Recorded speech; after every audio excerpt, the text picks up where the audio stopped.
สำหรับพอออกก็เผาก่อนเด้อให้ครูบาอาจารย์มัดก่อนเด้อพอเอาไผ่นำเนาะเราก็เป็นระเบียบเอาขึ้นเป็นแถวเด้อกันหน่อยเด้อขึ้นเป็นแถวทางเดียวลงช่องทางองมาทางเหนือลงทางเหนือองไปทางใต้ลงทางใต้อ๋อเป็นช่องทางเป็นทางเดียวลงช่องทางเอาขน่อยในมุ่นครูบาอาจารย์ก็ให้ขาดไม่แต่ว่าต่อกันเลยเนาะครูบาอาจารย์ก่อนจะมอมจั่วรับไม่ออกมันเป็นผู้ชาผู้ดื้ออยู่ติ้นผู้ดื้อผักชนเนาะสำหรับบอกไข่ดอกอานันทันไข่ดอกไม้หันเป็นไข่อยู่นอกแลนมาไข่อยู่ในบาปินว่าวเจ้าเลยครูบาอาจารย์ได้จะช่วยโอกาสหาเงินบอกให้เฮ็ดอันนั้นเจ้าของรถเด้อกรุณาเนาะยับรถออกเพราะว่ารับเรื่องคนที่เขาไปแก้หันแหละเนาะเจ้าของรถมันกรุณาเอารถออกเด้อพี่น้องเด้ออย่าตีพี่น้องเอาเนาะนิมนต์เขาหน่อยนิมนต์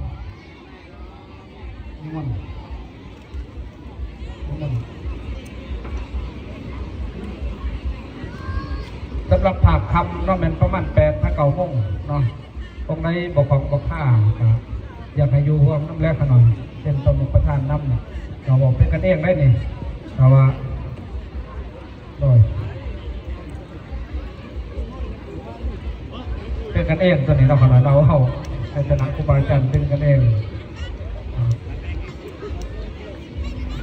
สำหรับการนำเนี่ยมันเอาอยู่ปีก็ได้เนาะการนำเนาะเอาอยู่ปีอะไรอยู่โต๊ะอยู่ตามเพ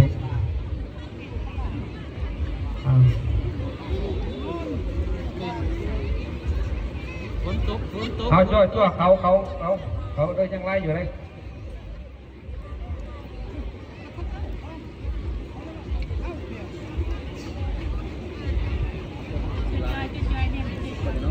โดยหลายอันนี้ตอนแรกแห้งหลายเลยครับเอามอมจ้วไว้เอาแม่เขาก่อนนี่คนกับแม่เขาเด้อแม่เขาไม่เขาวันนี้ไม่เขาทั้งหลังจั่วไว้ฝนสิตกเลยนี่ตกเอาแม่เขาขึ้นเด้อแม่เขาเด้อแม่เขาจากการนำผักลัดเนาะให้แม่เขาหรือการนำผักลัดขึ้นจั่วยางเลยเอามอมจ้วไว้ลงช่องทาง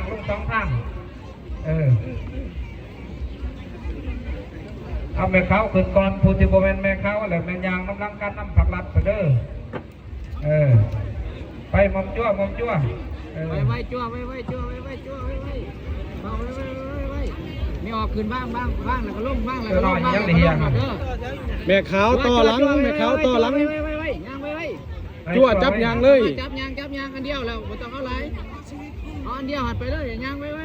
จับยางมาเลยแม่ขาวไปยางมาเลยแม่ขาวยางเบื้องเดียวกันคุณครับพอแม่เขาก็เผาเขาพอซื้อชิ้น8มิจะไปขึ้นไปแล้วว่างโลดไม่ต้องเบายังเบาท่านนี่ไรขันมันอยากเบาพุ่นเดี๋ยวเรียบร้อยจึงเบาอะไรสำหรับจั่วองค์ได้ขึ้นแล้วองค์สิบวัดจุ้งหันจากทิพย์แล้วมันขึ้นชลาพระอาจารย์สันติให้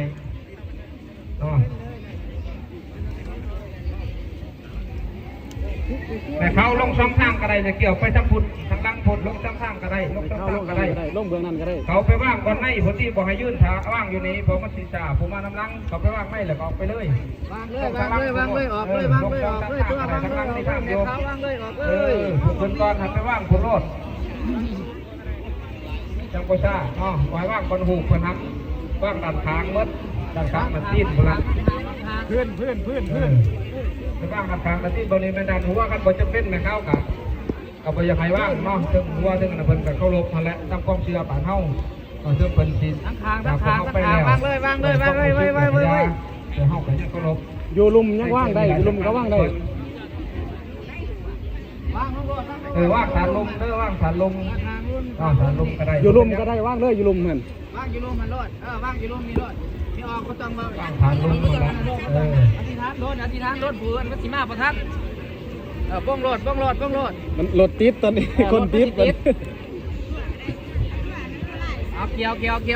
วผลไม่ออกเขาเริ่มล่างมากเลยฮะเกี่ยวบอกให้อธิษฐานนี่ยังเราพิจารณามากแล้วก็บ้างออกเลยว่างลุมรวดว่างลุมเลยเดี๋ยวเรียบร้อยแล้วนะคือบ้านจัวเพิ่นซีเมียนดอกเพิ่นซียัดเขาเพิ่มอีกแต่ว่างอยู่ลุมรวดว่างอยู่ลุมเลย ว่างบ่ได้เทิงว่างลุมเลยว่างคืนรถ ว่างลุม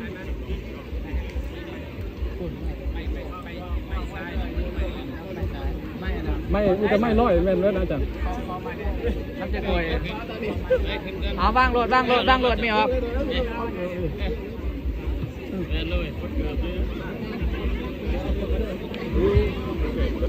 บ่กดก็ได้เนาะ เราจะทราบก็ได้ให้กันก่อนจะทราบก่อนให้กันต้องเปิดก่อนขอโอกาสทำจังน้อยแต่ว่างจะรอขอโอกาสจังน้อยไปกับอย่างไรพูดมาถูกคนหันละแต่ว่าเห็นให้มันจกมันงามแมนเห็นมันถึงมันต่อเนาะ ไปสิยืนถ่ายยังโบ่แล้วกี่เปอร์เซ็นต์ที่เราเซลูกเลยเนี่ย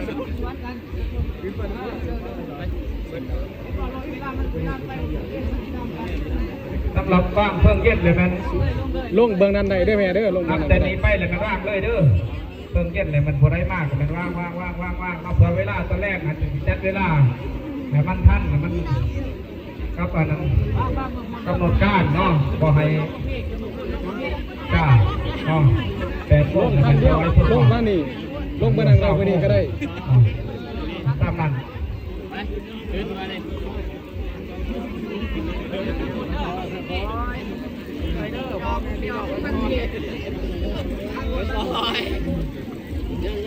ยังรถติดแล้วจ้างรถติดแล้ว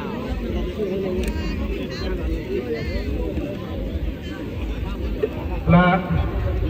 ขออนุญาตเนาะสำหรับศรัทธาอันพอเพศละชิ้นสิก้อนบาทรวมค่ำมูลงาม1 เซนกีบเด้อแล้วก็